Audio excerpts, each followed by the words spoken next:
Let's go ahead and go into telecommunications. This is the fun one. This is the big one. A lot of the things on here have not changed in the last 20 years. Again, these are things that you're basically going to have to memorize. For example, like thin net, thick net. A lot of people do not use that anymore. You still may come across it though, so that's something you basically just have to memorize. Okay, telecom and network objectives. I'm going to cover the TCP/IP suite, cabling, data transmission types, LAN versus WAN technologies. Has anybody heard what a MAN is? In the metropolitan area network. So basically that means a geographic area or entity that's in the same general geographic area, but it could be, for example, like campus or whatnot. There's also campus area networks, but a lot of people call those metropolitan area networks as well, city. Okay, network devices and services. We're also going to cover telecommunication protocols and devices, remote access methods and technologies, and of course, fault-tolerant mechanisms. Okay, agenda. We're going to cover cabling types, coaxial, twisted pair, and fiber. How many pairs can be in your average Cat5 twisted pair? UDP. Yep, 4. So there's going to be basically 8 wires or 8 cables, 4 pair. Anybody remember the coloring schemes? White, blue, white, orange, white, green, white, brown. Yes. And then there's the 2 standards to where if you're going to cable from one system to another, a lot of people will put for example, the green or the orange. They'll flip them, just depending on if it's going to be AT&T or the other standard. There's also going to cover transmission types. Each has an advantage, disadvantage, and best environment to work in. But when it comes down to twisted pair, there's also going to be 2 different types. We'll get a little bit further, but there's going to be the shielded and then unshielded twisted pair. Okay, good old coaxial. This is radio frequency communication. There's copper wire insulated by a braided metallic ground shield. Less vulnerable to electrical interference. The twisted pair is definitely sensitive to that. Also 2 main types. There's thin net, which is 10 base 2, and then thick net, which is 10 base 5. Again, numbers or names to memorize. Coaxial characteristics used mainly one-way networks. Cable television and 2-way networks require specific switching equipment. A lot of the organizations would have your good old T's. So if you're going through and creating a network based off coax, you'll have it to where when anybody on the line drops, then basically the entire network segment after that last T is also dead. So it makes troubleshooting a little bit easier, but it also is the availability of the network is a lot less. Good old twisted pair. These are copper-based cable wiring. 2 main types. It's going to be shielded, which is extra hour foiling in the actual cable, and also unshielded or UTP. So you need to know the difference between STP and UDP.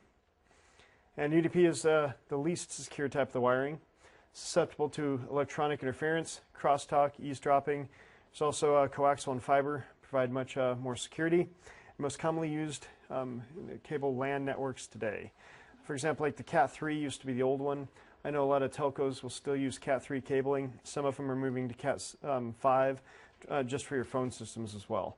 Because a lot of digital phones will take the 2 pair as opposed to the 1 pair.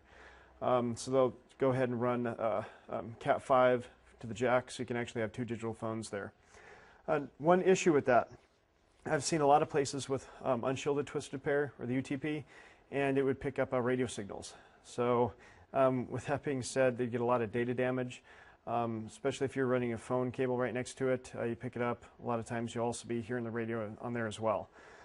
There's an issue with the frequency that the majority of the computers work on today. It is going to be running within the radio frequencies and some of the lower band TV frequencies. So if you have a huge tower that's broadcasting in a geographic area, if you don't have shielded twisted pair, you may be having interference issues.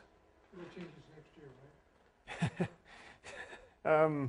You would think. Well, there's still going to be a lot of broadcasts from the radio, but the digital stuff will minimize it. Okay, types of fiber.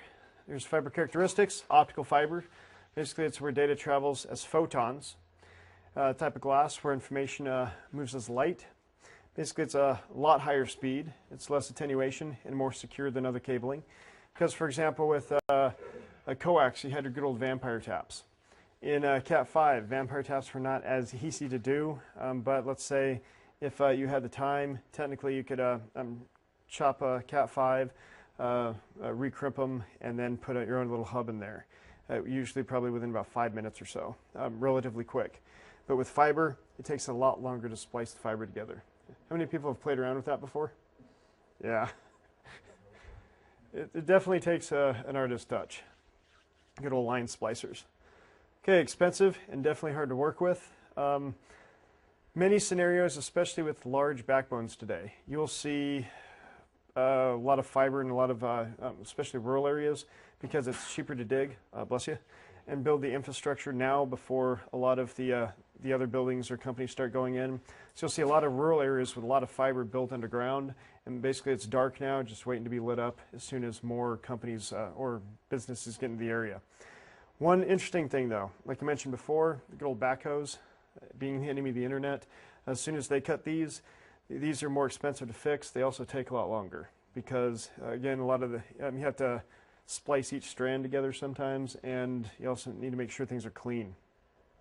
They do go a lot longer. If you go the old copper wire, like the UDP and whatnot, then you're going to get attenuation after a certain period of time.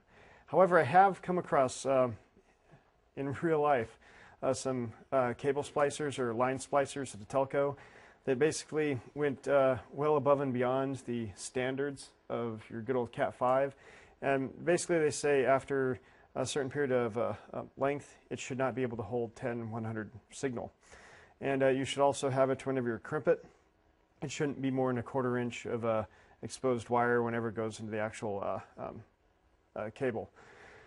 But I've actually seen people get punch down blocks, basically bounce about 100 yards of cable to a punch down block, another 100 yards of cable, and then another punch down block, and so forth. And then, of course, have more than their good old 1/4 inch and still get 10/100 speed on this thing. But as far as the test, you need to know that absolute numbers that you should not go beyond. And the issue is, especially with Cat 5, Cat 6, or whatnot, with the attenuation issue, they really push, we'll get into that shortly, but repeaters, which are basically signal enhancers. So whenever they get the signal, then they just basically beef it up and then rebroadcast it. Okay, signal and cable issues. Good timing. Signal and cable issues. Basically, there's attenuation, which is degradation of the signal as it travels. It interferes from the environment. There's interferes from other cables running right next to it. Cable runs are too long or poor quality of the cable. And I've also seen if you untwist the cable too far, for example, an inch or so, and then actually crimp it off, a lot of times it will not allow you to do 100. It'll only go down to 10. And radio, there's electromagnetic interference. There's also radio frequency interference. There's crosstalk. It's basically where electric signals radiate from the wire and interfere with data on different wires. So it can cause data corruption and most susceptible for unshielded twisted pair or UTP cable. I've also seen the issue to where there's, again, the dual grounding, which is going to be because it's copper, electricity goes over path of least resistance and then goes over the network cable as opposed to going to the actual ground because it's transferring from one ground to the other ground. Okay, transmission types. You're going to go through analog and digital. You have your carrier signals used to move data in the analog mode. Signals work on different frequencies. Then you also have it used for broadband networks. And how many people here deal with DSL? You're going to need to know that technology as well, such as DSL goes over your good old tip and ring telephony services, but it goes at a higher frequency.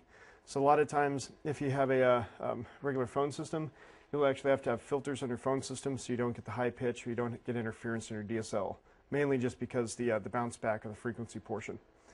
It's all analog. Okay, digital. Basically, there's discrete units of voltage that move data in binary representations on a clear signal compared to analog, because again, analog has more variations. Okay, there's synchronous and asynchronous types. Synchronous transmissions, basically prior agreement to the data transmission rules set by specific protocols being used. And a sending system sends back a clocking pulse for the data to be sent. There's a stop and start bits are not required in asynchronous transmissions. In telecommunication lines, use synchronous transmissions by default. In asynchronous transmissions, these are systems have not previously agreed upon synchronization, and these are very similar to your good old dial-up connections. There's baseband and broadband. Baseband or transmission media only uses one channel. There's digital signaling, and then there's also uses over twisted pair or coaxial. There's broadband. Systems use dedicated frequencies to support multiple channels, transmit more data at one time compared to baseband. Used mainly over coaxial and fiber networks or channeling, and carry out video, of course, voice, data, and images. Basically anything that's large data transfers. Okay, cabling issues. Good old plenum rating. Basically safety issues pertaining to fire. Non-plenum rated cables can give off dangerous chemicals and burned. Plenum rating cables do not often release these types of chemicals. And also plenum rated cabling should be used in building plenum areas. Basically drops in the ceilings and raised floors and so forth.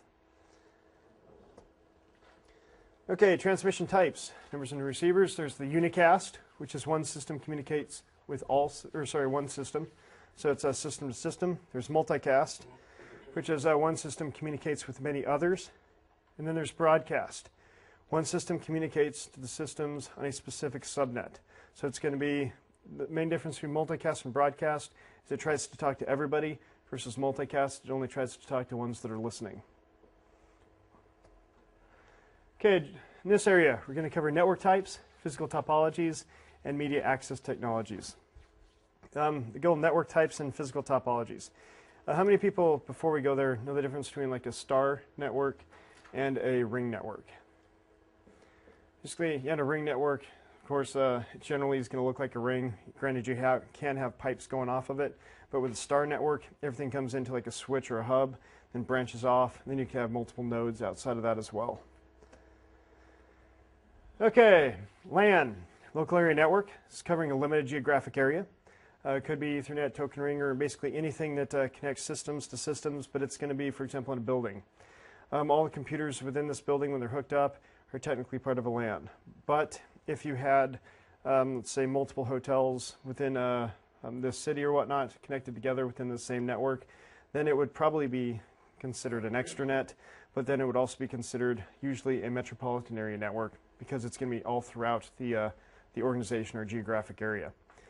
But metropolitan area network, this is a network that extends over a city or town.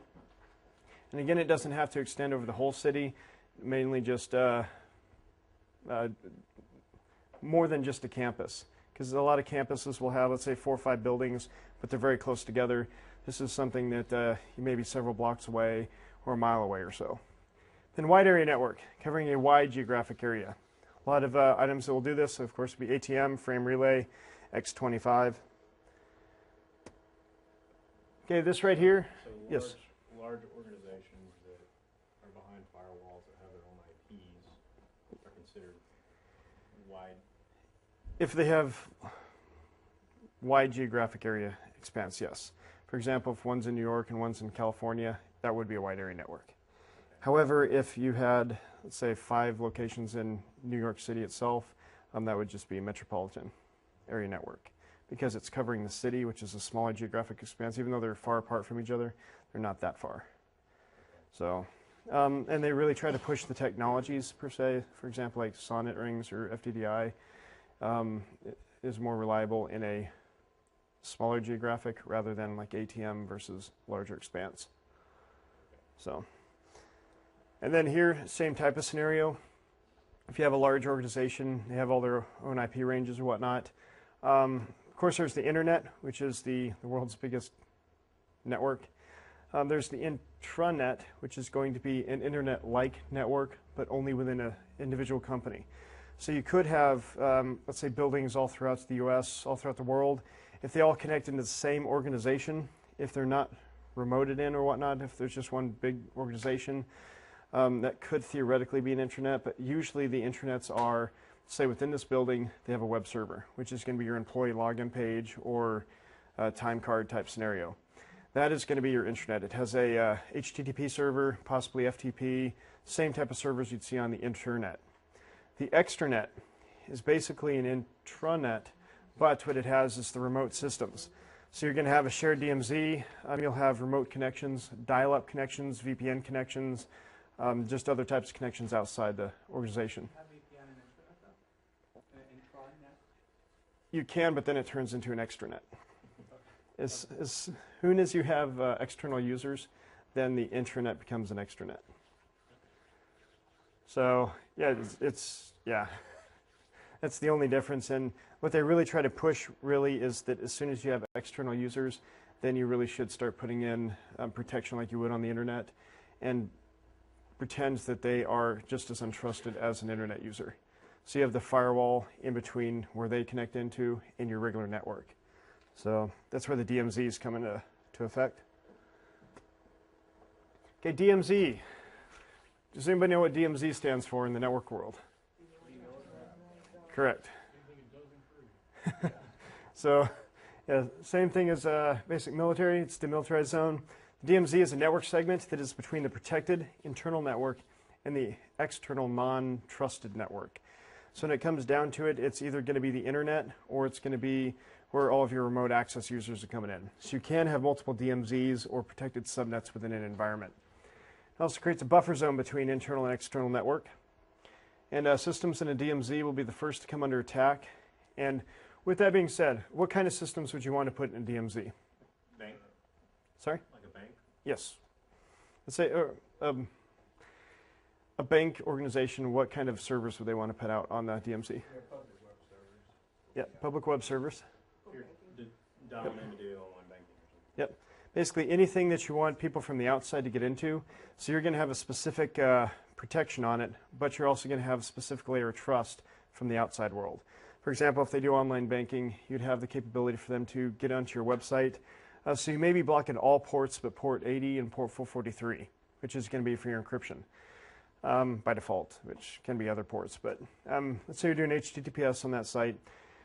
You're probably not going to blacklist a lot of the IP addresses, so you're going to allow everybody to come in, but you're going to make it to where only specific ports are going to be connecting in. So if anybody attacks the system, then theoretically it's another layer because you have a firewall on the inside to where only specific IP addresses from within that DMZ can communicate back and forth, if at all. Yes. Oh. I know from an attacker's perspective, what they try to do is they try to compromise one, and then knowing that the internal network's probably on a different subnet, or hopefully will be.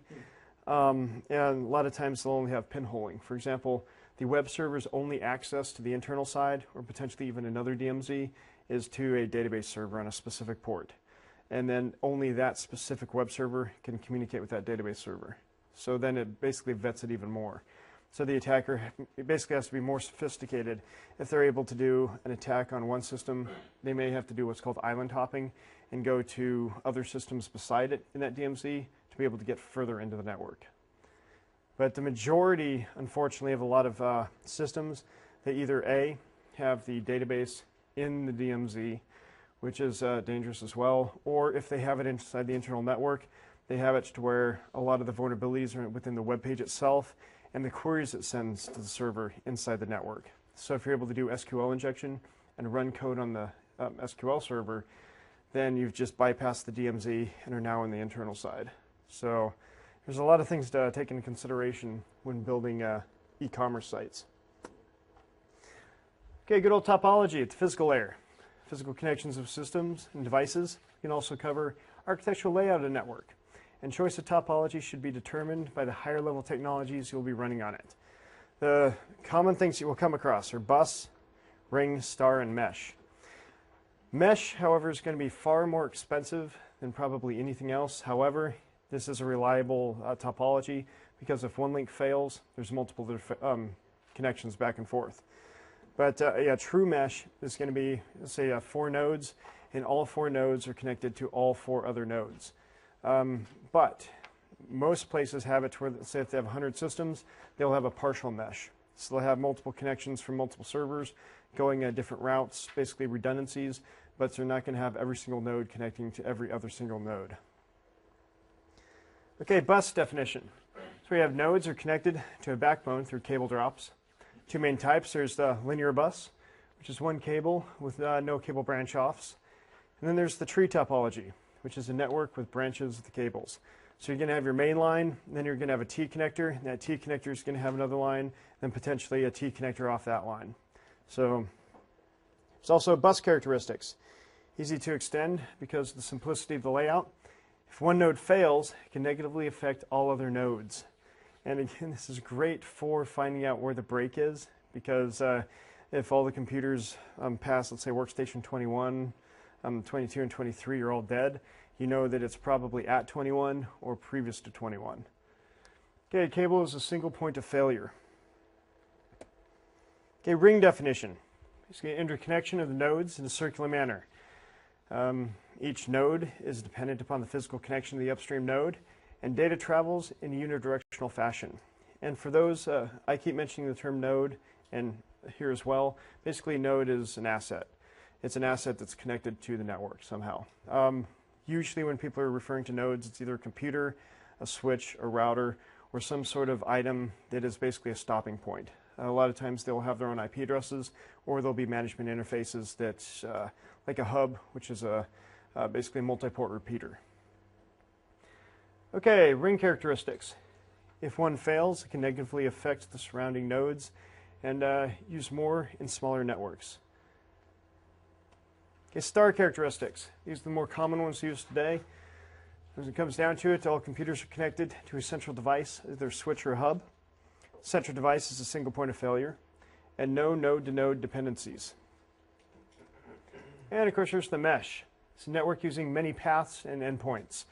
Between transparent rerouting, when link gets down or congested, a lot of times they'll have throttling or things to where if one pipe is at, say, 50%, then it's going to start pushing data down another pipe. So there's quality of service built in there as well in most systems. There's partial mesh. Not every computer is directly connected to every other computer. And then there's full mesh. Every computer is directly connected to every other computer. Highly redundant, but extremely expensive. When would be a scenario that you might want to do that?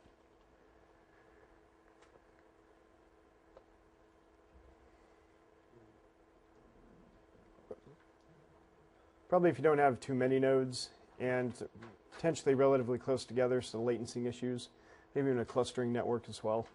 So, okay, summary of topologies. So one of the better slides, this is one to burn into your memory. As far as the bus is a linear single cable for all computers attached. There's the ring. All computers are connected in the unidirectional transmission link. There's the star. All computers are connected to a central device. And what link does tree fit into? Yep. So it's not going to be a straight line, but it's going to be branches off that straight line. Still, if one link dies, the rest down the line also die. And then mesh, where computers are connected to each other, which provides redundancy. And then there's also the partial mesh, which is still mesh technology. Okay, LAN media access technologies. Here we're going to cover the data link layer. Basically, this is where media access technologies dictate how systems will access shared media and how systems will communicate. So different media access technologies, which would be the CSMA, or Carrier Sense Multiple Access, used by Ethernet and wireless technologies. There's the token passing, used by Token Ring, FDDI, and ArcNet. Then there's the polling, used by some of the mainframe communication protocols. And you'll see the CSMA quite a bit in, for example, like the switching and whatnot, basically trying to make it to where things don't collide as much. So the CSMA collision detection, or CD, each computer monitors the shared media and knows when its line is free and to send data back and forth. When the cable is not busy, then the computer uses the cable to send the data, and it uses Ethernet. On the collision avoidance, or the CSMA, collision avoidance, this also listens to determine how busy the shared media is, sends out a message telling the other nodes that it's going to be sending the data. All other nodes then take a step back if it's not an urgent message that's going back and forth. And then basically it's sent and it's used in good old wireless, right up to 11. With 802.11, what are the common speeds for 802.11? Or the common maximum speeds, actually? For 802.11a, b, g? 11, 54, So 11 and 54 are the common ones.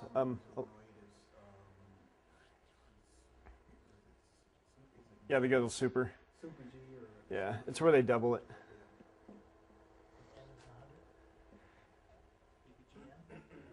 Yeah, I believe so. Yeah, these are things basically commit to memory as well. The 802.11 is going to be your 2.4 gigahertz range. B is 2.4 gigahertz range, and G is 2.4 gigahertz range. A is the one that they tried to move things a little bit, and it's at the 5 gigahertz range. A is just as fast as G is. However, A does not go as far because the frequency is more erratic. So basically, whenever you get higher frequencies, you need more energy to push those higher frequencies further because the energy is dissipated going the up and down as opposed to longitudinal. The speed for 802.11b is going to be your 11. A and G is 54. It's good to know I as well. Basically, it's a newer one. And then 15 and 16. 15's for the wireless personal area network, and 16's wireless metropolitan area network. But the common ones that you will come across, especially with laptops and whatnot, are going to be your good old 802.11, probably B and G. I know a lot of people are going back to A, mainly because security by obscurity, because they're figuring a lot of people that are using the hacking tools do not have an A card. So they're trying to protect themselves in that aspect. Okay, this is kind of a tricky one as well. Access point is your basic AP. Some people call them wireless access points, so WAPs. However, WP is actually a wireless application protocol, so it basically means to where if somebody's trying to write for like cell phones or PDAs or whatnot, that's basically a way to write an HTTP similar protocol. So depending on the context of the question, if it's WAP referring to a hardware device, it's going to be wireless access point. If it's WAP referring to coding, it's going to be similar to HTTP. But access points, basically these connect wireless networks to a wired network. A wireless device must authenticate to an access point before gaining access to a wired environment. Also, access points work on a specific frequency that the wireless device must basically tune itself into. Does anybody know the channels for that? Here in the States, at least. 1 to 11? Yep. And then across the ponds, they go up a little bit as well. So if you're looking at some of the access points, if they go, for example, up to 14, then you know that it has capabilities of connecting with like UK signal ranges. But yeah, in the States, it's 1 through 11. Okay, SSID. This is basically going to be the name of the access point. WLANs, it's your wireless LANs. These can be logically separated, just as networks can, using subnet addresses. Basically, you can have it to where there's several different access points running on the same channel or the same frequency. One might be, say, XYZ. The other one's going to be 123. So whenever you're looking for the SSID 123, it's going to connect to that network as opposed to the other network. That's where the rogue access points come into play. And sometimes they will find somebody's SSID, basically duplicate that SSID, and then put their rogue access point in the same general location as the legitimate access point, and try to get people to hop onto theirs as opposed to the real one. What's the difference between SSID and MAC address? The SSID is the name, so it's basically a human readable name. The MAC address is going to be the hardware identifier. And the MAC address is going to be on each network device, such as your Ethernet network device or NIC card, and then your wireless as well. And the MAC is actually going to be your BSSID. Okay, wireless devices and APs use the SSID when authenticating and associating, and should not be considered a security mechanism. And here's the beautiful part about it. It says many access points broadcast their SSID values, and that is true. If you turn that off and have it to where it's no longer broadcasting, the very interesting thing is if you're using programs like Kismet or any other programs that's actually listening to the communications over the airwaves, you will actually get the name of the SSID eventually, because either A, this AP is going to be broadcasting it every once in a while, even though you say don't broadcast it. Or B, a client's going to connect to it and say, I'm looking for this SSID. And then the access point is going to say, hey, I'm that SSID, let's talk. And now you instantly grab the name. So if you're not broadcasting it, it's not a security mechanism, but again, it's going to prevent a lot of people from accidentally connecting to you. So back to the 80-20 rule. However, if you have an SSID of Linksys and you're not broadcasting the SSID, that's not going to make a bit of difference because there's a lot of people that automatically connect to Linksys by default because they have one at home. So if you're going to not broadcast your SSID, at least change the SSID. Okay, authenticating to an access point. Two main ways of authentication. Station sends a probe to all channels or frequencies looking for the closest access point.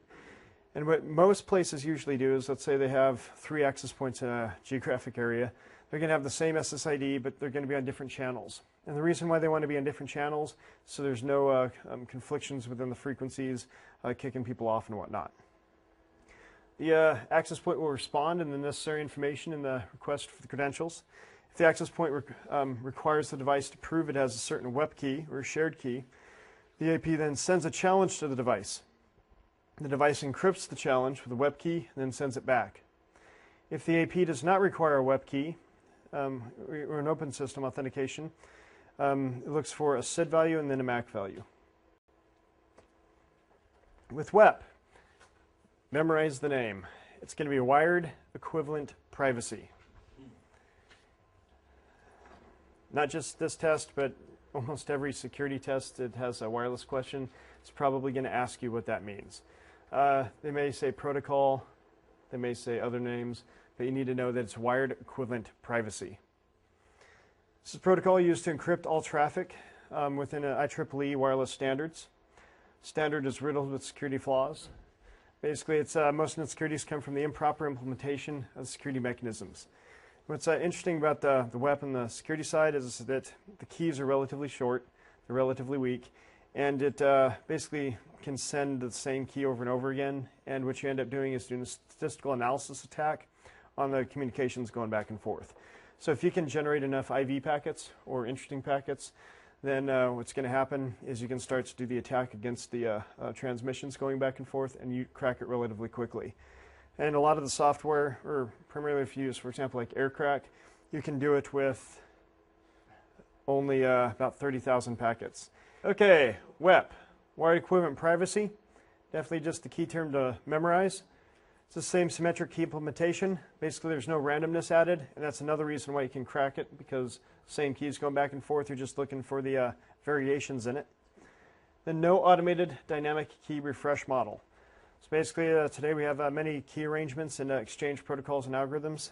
And with that being said, a lot of people will also have it where they won't automatically change the key, let's say every 90 days to 30 days, because they want all their remote systems to be able to connect without having to generate tech support calls.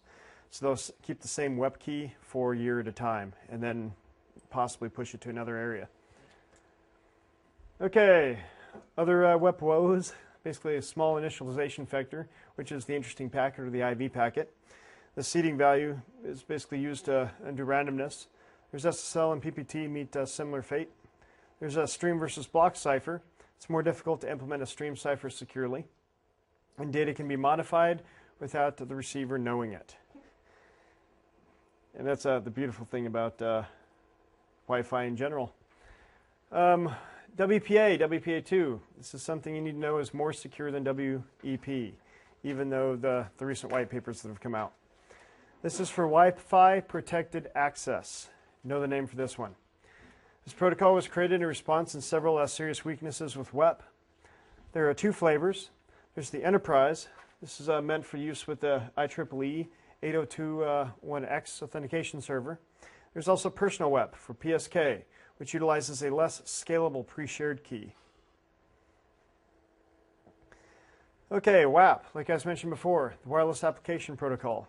If you see a WAP, when it's talking about a hardware access point, they're probably referring to wireless access point, which is more than likely only going to be AP, but there's just the possibility they may add the W to it. But Wireless Application Protocol, this is basically made specifically for wireless devices. Many wireless devices do not use the same resources as the PC, so when they try to make it, there's a lot less overhead, so they can still get web pages and other type of content back and forth to the PDAs and cell phone type technology. Okay, GAP and WAP. Basically a device on the internet understand TCP/IP and not WAP because it's a cut down version of TCP/IP. Data that is encrypted with WTLS must be decrypted and re-encrypted with SSL or TLS. WTLS is the WAP TLS, and then TLS is basically the advancement in SSL encryption. I know a lot of websites are making it to where they're using the TLS, which is just basically harder to crack than SSL. Okay, attacks on wireless LANs. Basically, there's eavesdropping on traffic and spoofing. And eavesdropping is if you don't encrypt, then everything's in clear text. There's I'm erecting rogue access points. And you can either do one, and hopefully somebody will connect to you, but a lot of the wireless IPSs will try to prevent that. So if you have multiple rogue access points, that'll defeat a lot of the wireless IPSs out there. There's a man in the middle, all traffic going through the attacker system without the user knowing it. Again, sometimes the man in the middle will be either an access point where they get you to connect to, and then they connect to the real network. That's a fun one. And then there's also the ones like AirPwn, to where you're doing a man in the middle, but what you're doing is you're listening for a signal to be broadcast, and then you're rebroadcasting the signal immediately, pretending to be the gateway, pretending to be the other item. There's unauthorized modification of data, gaining access to the wired network, war driving. There's also cracking WEP, collision attacks, and weak key access. The war driving, that is basically something it's catch and release fishing for geeks. It's not something that when you see a wireless access point, you're supposed to connect to it. I know a lot of people will say that war driving is the act of finding access points out there and then cracking them. War driving, that is not the true meaning of it. It's somebody going around looking for wireless access points and then sometimes even using GPS and then basically monitoring those and putting them in some sort of map or some sort of database. But it's something that if you do find something that's encrypted, you're actually breaking the law if you go to the next step and say, okay, this is a WEP key, now I'm going to try to crack that key. Or you're in a residential area, then you say that here's some open wireless, I'm going to now connect to these open wireless. That's at a minimum can be unauthorized access and then possibly theft of services, because it's the same type of thing if you're stealing cable from your neighbor as well. Why is it called war? Basically named off the war dialing, which was off War Games. It's a good old movie War Games with Matthew Broderick when he was going through each individual number trying to find modems in California or whatnot. And then it was bounced to the good old Whopper, which was in the movie it was at NORAD. And so basically they use that same thing because it's the same type of area to where you're brute forcing things by sending packets out or just listening to packets for open computer networks. There are two types of war driving technologies as far as sniffers go. For example, NetStumbler. NetStumbler is an aggressive sniffer. What it does is it goes through every channel that it has available and basically does the Marco Polo thing. It yells out and says, anybody there? And then listens for people to call back at. As soon as it finds that, then it lists it. Kismet is a passive sniffer. It is one that doesn't go out and say, hey, you're there, go out and channel. It does channel hop, but what it does is it listens for packets over that channel. As soon as it hears something, it then puts that in its database. If you are driving, for example, war driving, and you're going at any sort of speed, NetStumbler is going to be by far better because it's extremely loud and it's going to get the content back. If you are stationary or going extremely slow, Kismet's probably going to be better because it gets a lot more information than NetStumbler. So it's basically one of the pick your poison type scenarios. If you're war walking, Kismet's probably going to be your best utility. If you're war driving, NetStumbler's probably going to be your best utility. NetStumbler, however, should by default light up a wireless IPS like a Christmas tree, because it sees things that are scanning.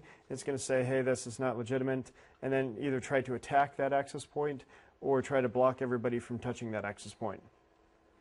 With Kismet, it should not trip the majority of IPSs. Okay, NetStumbler finds access points and logs them. You're looking for network name or SSID, MAC address of the AP. You'll find that with the arrow dump. You'll find that with Wireshark, Ethereal. Arrow dump I have used not really for war driving, but to see what's out there. Because basically what it'll show you are all of the access points and then all the users connecting to the access points in a nice text-based format. But what's nice about Kismet does the same thing, but it makes it to where any connection to an access point, it's going to filter and attach to that access point. For example, if you open up Kismet, you hit S for sort, and then sort by SSID. It's going to have an alphabetical representation of all the access points you have in the area. And then if you go down to the specific access point of interest and you hit C, or actually hit enter, it's going to show you the information of that access point. If you hit C, it's going to show all the clients connected to that access point. From there, from the attacker perspective, they can see what systems are not only communicating, but who is communicating a lot. And then what the attacker will do is look for the top talkers and basically say that these 3 systems within the last 10 minutes have transmitted a meg of data, so chances are they've already authenticated the system because data is going through. So then you grab that MAC address of the client that's connected to the access point and then spoof that, and therefore you can bypass the majority of MAC filtering. With NetStumbler, it's not as granular. It gives you the access points that are out there, but it does not give you the clients that are connecting to the access points. These are all open source apps? NetStumbler's not open source, but it's free. With Kismet, you can look at a lot of the code as well. Like the aircrack utilities, those are free. NetStumbler is going to be on your Windows. You can use Kane as well to do a lot of the same things that NetStumbler will do, because the new version of Kane does the Wi-Fi, except it does not have GPS.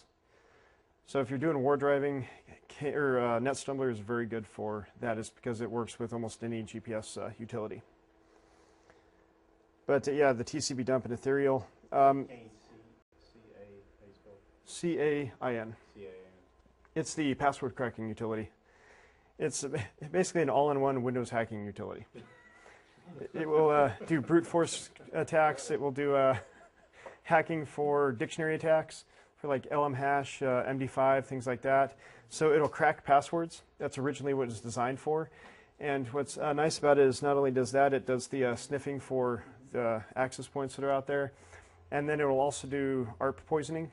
So if you want to sniff passwords, you basically say that you're this target and you're also the gateway. So anything that target does on the internet is now going to go through you because you're ARP poisoning. You can also do DNS poisoning. So whatever website they go to, you can now force to a different IP address. Basically change the DNS records. For example, if an attacker knew that you were going to xyzbank.com or whatnot, they can do an ARP poisoning between you and the internet gateway. They can do a DNS poisoning between basically all traffic going in between it. So as soon as you go to that domain, they can force it to that DNS record goes to localhost or 127.0.0.1. It then is going to go to that system, whatever's going to be listening on port 443, which either A, is going to be their own bank account or their own bank website, or B, it could be the proxy server that's going to bounce them to the real legitimate website. So the best part about that is now you can sniff all their usernames and passwords. Then you can also change any content that they're sending to the web server. So if you're using a proxy like Burp Suite, Paros proxy, or WebScarab, things like that, you could then trap all the messages going from the target to their web server and then change, let's say, account information and have it to where they dump all the money from their account into your account, which I definitely don't suggest because for one thing, that's illegal. But another thing, if you're a criminal trying to do it, I would suggest it because everybody's going to see the transfer of money going from their account to your account. It's going to be easy to track down and arrest you. Okay, countermeasures with Wi-Fi. You can control Wi-Fi access. You can either enable WPA or WPA2 instead of WEP. Change default SSID, because again, if it's the default SSID, chances are everything else is default too. If it's Linksys, or if it's Netgear, or the plethora of the other defaults, you are going to be a lowest hanging fruit. So you will be a target for the majority of people that are, I'm just going through. Yes? You're talking about the SSID on the access point? Yes. So like when you get a Linksys right out of the box, it's automatically Linksys. So it's definitely a good idea to change that to something other than Linksys.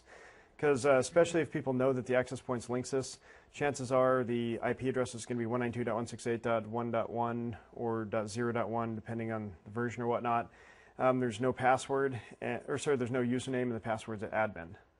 So if they're able to get onto the Wi-Fi because it's unencrypted, they can easily start changing things on the Wi-Fi. And I have had horror stories told to me about people doing that, how they would see an unencrypted Wi-Fi, then they just start changing all kinds of things, kicking people off, doing MAC filtering to make sure that the people's Macs that they did have would no longer be able to connect to the device. So it's definitely something that you should change the default SSID because you will be a target more likely, or it's more probable that they're going to target you rather than somebody with a different SSID. Okay, also disable broadcast SSID on the IP. Again, if you don't change the default SSID, people still will probably be accidentally connecting to you because it's broadcasting from the client to the access point, and it'll allow the people to go through. But that's one thing is that some access points, if you disable broadcasting, if nobody connects to it, and if you're listening in, you're probably not going to get the name of the SSID. But as soon as somebody connects to you, if somebody's listening, they will get that access point. Okay, implement radius or Kerberos. Physically put the access point in the center of the building. Basically what they're trying to do there is minimize the signal strength. There's also ways to do that as well within the access point, and you can do that with technology or put impeders on it. I again have had scenarios to where individuals would have, for example, a conference room where they want all the vendors to be able to get internet access because it's caveated away or segmented away from the rest of the network, but it has, let's say, DSL connection directly to it. So they have this access point in the conference room. They put this metal barrier on the top of the access point so the people on the top floor or the floor right above them can't get the signal. And then they also try to dial it down so the people below them can't get the signal. They may put some sort of carpet trying to make their own little Faraday cage. It's funny though, is every once in a while these conference rooms are right on the outside of the building, so they have these huge windows. And what's even better about it is that if they're right next door to some of these other buildings that have the good old black shiny windows, because they don't want people seeing in, they're very reflective. So granted, the people on the floor right above and the floor right below may not be able to see it, but everybody else in the building can see it, the signal, because it bounces off the building on the other side. So definitely controlling the span of the radio waves is important, and the signal strength. However, it also depends on the antenna strength of the potential attacker, because you can dial the signal strength down quite a bit, and if they have a really high-powered antenna, they can still pick up things. So it goes back to the Tempest type scenario. If you tune in the right frequencies and you have the right powered antenna, you can still pick it up. Okay, place the AP in a DMZ.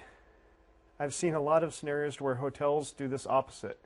What they end up doing is they have a network, and they have their internal network as the DMZ, and then they branch off the wireless from their internal network. When it should be is the DMZ should contain the access point, and then there should be a firewall, and then the rest of the hotel internal network. And unfortunately, you'll see this happen a lot because the people that are setting up the wireless are not network engineers. They may be data technicians or line splicers, or from a telco environment rather than a network engineering environment. Or somebody who works for the hotel just reading. Yep. Somebody who works for the hotel says, well, it works. We get direct internet, and if their side goes down, it doesn't care. It's not going to affect our internet connection. And that's the worst thing you could possibly do. Because with that being said, if they're sniffing or if they're attacking, now they're basically going to the upstream provider, which is the hotel, which now they can try to get into the rest of the systems. Okay, assign IP addresses to stations and disable DHCP. DHCP is great if you have less resources than you have individuals or assets. This used to be really important for dial-up networks because you'd have, for example, 8 users per line. So what you were banking on is that they would never get busy signals, you would never run out of IP space, because out of all your users, you'd only have, let's say, 20% usage at any given time. If you have the IP space, you always want to put static for the main reason in this type of scenario, it provides accountability because a lot of devices do not have DHCP logs that are very good. Faking a MAC address will have it to where if you do DHCP, if somebody fakes a MAC address, they'll able to get a DHCP address and then get right into your network. But if you do not allow DHCP, then they also have to sniff to see what IP addresses are being flown over as well. So it makes it a little bit harder for a wireless access point to be subject to attack. Not impossible, but just makes it that 80-20 rule. Okay, the OSI model. This basically another slide you need to memorize. When it comes down to it, you have your OSI, and then you have your internet layer, which is basically your DoD standard. The internet layer is going to be your top three, the next one, the next layer, and then the bottom two. So basically, if you just remember that the both ends are going to be tied together, it's going to help you memorize what layers are going to contain what. But the OSI, one way of remembering it as well, there's one saying that says, all people seem to need data processors. Interesting sentence that helps people remember that it's the application, presentation, session, transport, network, data link, and physical. The hubs, like we mentioned before, hubs are going to be hardware layer. It's going to be your physical layer. Same as switches, it's going to be your data link layer. But as far as the internet layer, not the OSI, both a hub and a switch are going to be in the same layer. The router is the only thing that breaks out of that, because that's going to be your layer 3 on the OSI or the second layer on the network or internet layer. So unfortunately, these are just things you need to memorize. Okay, ports and protocol relationships. You have your TCP/IP suite, usage of ports. Port numbers mapped to a specific protocol. For example, 20 and 21 are generally going to be your FTP ports or protocols. So anybody using an FTP server, it's going to be by default be listening on port 21. And then the data transfer is going to be basically pushed down to port 20. It doesn't mean that every time that you see port 21 open, it will be FTP. Because it could be a telnet server, it could be a web server, it could be anything and everything, it could be a Trojan on that port. But the common ports to memorize are FTP is generally on 20 and 21. 20 is the one's the connection, 20 is the data. SMTP is 25, which is outgoing email. SNMP, which is port 161 UDP, and also it's 162 UDP. All of these are going to be TCP except for SNMP. SNMP is basically for network protocol. Basically allows you to communicate with network devices to see what the uptime is, what the system name is, and usually has two strings, a public and a private string. A public string is going to be a read-only string, so you can get all the information from the device, but you can't change anything. The private string is going to be the read-write string. So if you get the public name, you won't be able to alter it, but if you get the private name, you may be able to alter the device, such as change the IP address, possibly change the MAC address. Sometimes you can even dump a router config, so you can get the passwords on the router. But this one right here, this is the oddball out. SNMP is UDP 161, and the trap messages for SNMP are pushed on 162. What was that? Yes, it's UDP. The rest on here are TCP. You also need to know HTTP, which is port 80. There's 443, which is going to be HTTPS traditionally. And Telnet on port 23. HTTPS is traditionally 443. You can, however, see other ones that are common are going to be your 8000, your 8080, your 8888. Those are three common ones that you might see administrative web servers on, or even test web servers, where somebody has something that they want to test a secondary website on. This number right here is another thing you basically just need to memorize.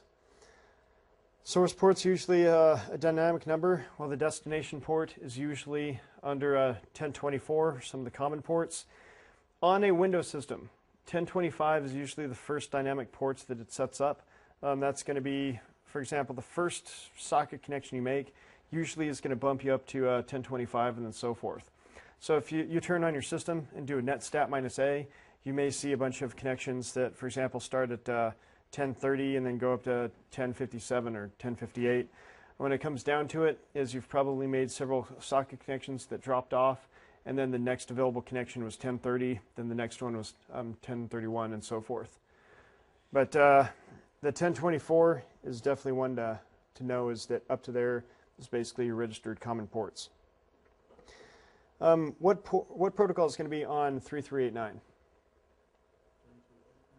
Yep. Or what program would be running on it? Yep. Remote desktop. So like terminal service. Oh, I thought you said, all right, okay. Yeah, remote desktop. But that's a lot of times, if you see 3389 running, by default, the first thing to assume is it's probably going to be like a terminal server type scenario. So you may be able to connect to like a Windows 2000 that way.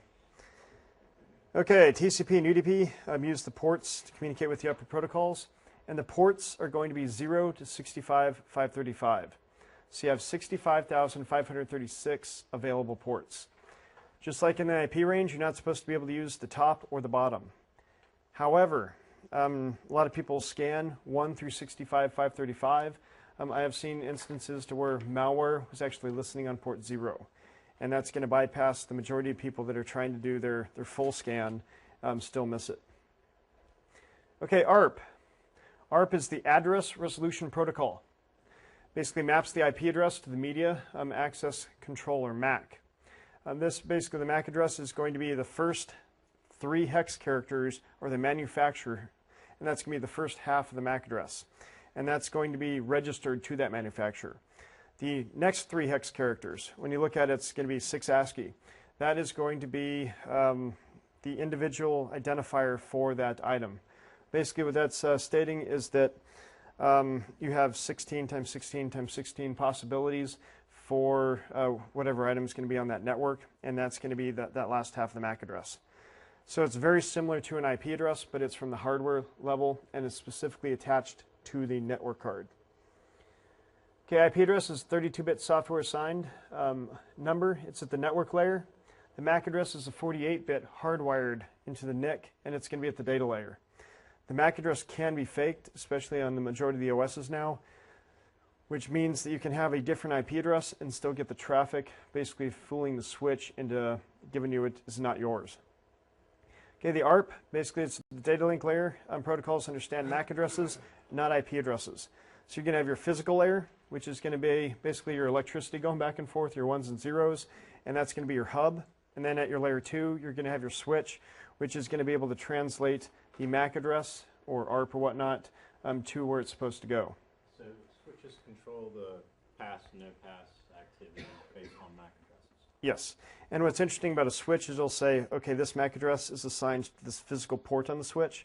So whoever on whatever port wants to talk to a specific MAC address, it then has that little computer chip that says where it's supposed to go.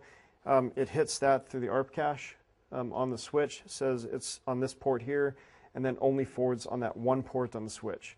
Unlike a hub, whenever anybody talks on the hub, it hits the port and then is reproduced on every single other port on that hub. That's why basically it's a multi-port repeater. So the electricity is going to every single area, but on a switch, it's isolated to whatever port was the last one to use that MAC address. And when it comes down to like the ARP poisoning or the ARP attacks, basically you're trying to fool the switch into saying that your IP address or your system is the other system. So therefore, all traffic should no longer go to that IP. It should go to your IP. So can people steal cable like this? Where I know, when you go to hook up to Comcast, they say we need your MAC address, and they're gonna open the switch on their end. Do you understand what I'm saying? Yeah. People simply manipulating MAC addresses and things like that. Well, depending on how the infrastructure is set up, that's a possibility. A lot of them will have it to where it's a decoder, so it's scrambled until it gets to that area, and then they're only supposed to be able to talk to specific hardware. Right. So I guess in theory what you could do, depending on the infrastructure, is either inject yourself right beside it or branch yourself off of it and then pretend to be that same MAC address and then decode it from yours as well. But you would have to have a decoder, which then that's theft of services, by the way. Oh, yeah. And then, but people do have descramblers for that. But yeah, this misdirects the traffic to the attacker's computer, because when it ends up going through is saying that, yes, I have a different IP address, but I'm the same MAC address, it should go to me instead of the previous one. ICMP, Internet Control Message Protocol. This is basically, it's not a transmission for data. It's not supposed to be used for any sort of communications. Basically what it's supposed to be there for is an administration only. So you send an ICMP packet to a system, it then sends the information back to you, and you can tell if the system's up. You can tell if there's any data loss. For example, if you send an ICMP packet that's 5 meg, it hits the system, that entire 5 meg should make it back to you. If it doesn't, you know that something's dropping off the data. However, if you do that, there's a very good possibility or probability IDSs will flip because it's a large ICMP packet. Okay, ICMP, basically status and error message protocol, not used to move user data. Ping Utilities uses protocol by default. Windows traceroute uses this by default. Unix traceroute uses UDP protocol by default, but can use ICMP as a secondary. And when it responds back, again, it usually comes back with ICMP. ICMP uses by hackers. Sometimes they're allowed through a lot of firewalls. So what can happen is you can do a ping scan on a network and it gets past the firewall. However, some networks do block ICMP because they do not want a lot of the scanning utilities to show their servers as actually being active. There's another way of doing it is you can redirect traffic by spoofing or sending bogus ICMP to a router. Router thinks that it's another router telling you that the link is down or congested. So sometimes you can send ICMP to reroute traffic. Other ways that you can use ICMP is a covert channel.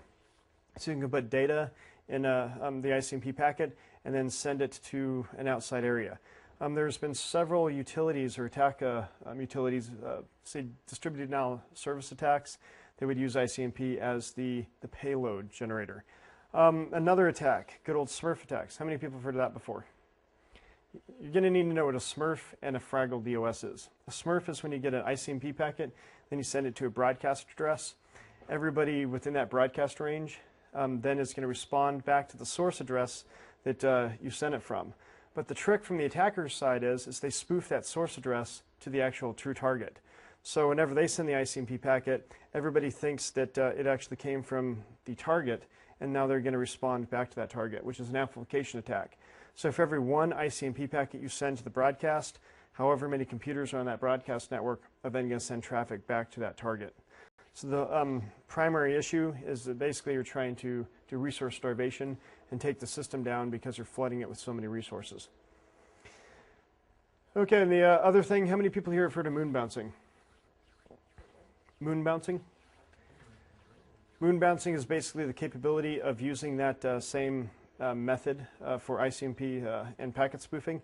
Is you spoof a source address, use a program to encapsulate data, you ping some server out on the internet, and that server or that system or asset is going to then respond to your spoofed address.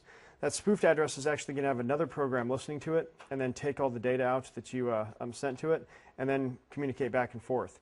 So effectively using ICMP and spoofing the source addresses, you have made not only a covert channel, but a true spoofing channel throughout the internet. Okay, ICMP types. You have your good old 0, which is echo reply. You have your 3 destination host unreachable or destination reachable, all the way through 14, timestamp reply. It's good to know them. Probably not as important as like cable types and things like that. There's a possibility you may come across, for example, like destination host unreachable or echo, or even the timestamp failures. But again, the caveat is that you will come across this in more advanced networking. because, for example, like if you're doing the ethical hacker or some of the like Cisco tests, things like that, they may come across this type of scenario because they want you to be able to troubleshoot why the network's failing. But on the CISSP, you need to know that ICMP has different types and also error codes within each type. And the common ones that are very good to know are the echo reply, destination host or reachable, probably, yeah, echo request, and then the timeouts. So time exceeded 11, and possibly 13 and 14, which is request and reply for timestamp. Because sometimes if they're blocking ICMP, you can trick them into responding anyway, just by sending a non-standard ICMP request. Such again as probably your 9s and your 13. So you're looking for timestamp as opposed to that. And I believe Nmap has that as one of the P options. So -P, and then I think it's N or whatnot for specific ping parameters.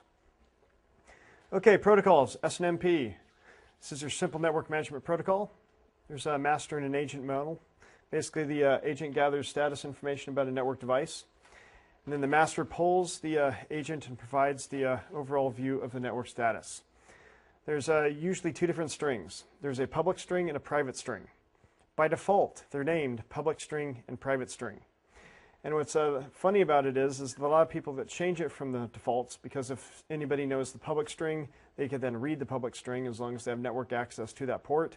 Same thing with private. They can read and write to that device if they know the port or have access to the port.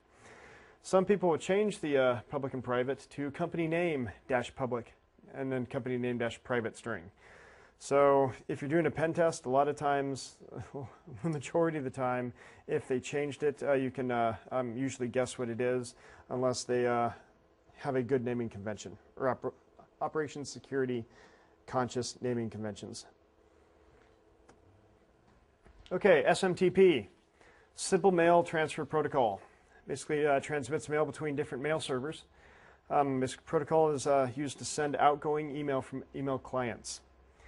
Security issue with mail servers improperly configured, they can be used as a relay. So what ends up happening is if they don't validate who it's going to or who it's coming from, then anybody can find it and then start dumping all kinds of email to all kinds of random individuals. From an attacker's perspective, if you protect against that and you're no longer a relay, what some people can do is then connect directly to the SMTP server and then try to enumerate all the users in your network by using either the verify command. If that is turned off, then they'll also use the receipt to command.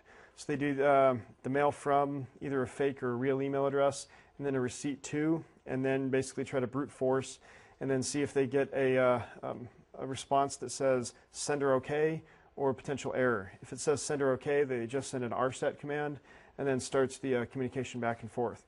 But with that being said, a lot of the email servers out there now are protected against mail relays. However, if you're doing a spear phishing attack, you can still send internal users emails through this method because they don't validate who the sender is. They just validate that the recipient is a current user on their network. Okay, FTP, TFTP, and Telnet. FTP, that is going to be clear text. Moves files between source and destination, weak authentication, data credentials, again, transferring clear text. FTP is going to be a TCP protocol. Port 21 is the primary connection port. Port 20 is going to be the data transfer. TFTP, what protocol does that use? TCP or UDP? It's actually UDP. It's one of the funny things is because we know a lot of the network devices are still using TFTP to upload the operating systems to these network devices, but it is one that is not connection full, it's a connectionless protocol, so there's no guarantee that all the packets will actually get there. There's no authentication. It's a limited command set compared to FTP and used mainly for routers to pull down configs. Another fun thing about TFTP, the client is going to be on all Windows operating systems pre-Vista. So whenever attacking a system, a lot of people, if they got command line capability, or even the web servers for the directory transversal, they try to get the TFTP command to run to download on one line, basically the Trojan or backdoor that they're going to be doing. For example, the good old TFTP space -I, which is going to force a binary transfer, space the target TFTP server name, space get, space the file that you're trying to get. That one line goes through, since there is no authentication, just grabs that file and starts automatically downloading it. And then the next line in a directory transversal would be running that program. So within 2 lines of code or 2 lines of URLs, then you just backdoored the system. Telnet, Terminal Emulation Protocol, works on a remote system through basically where it's working locally, and credentials and data are transferred in clear text. Again, definitely not a good thing. If you need command line access to a system, encrypt it, SSH.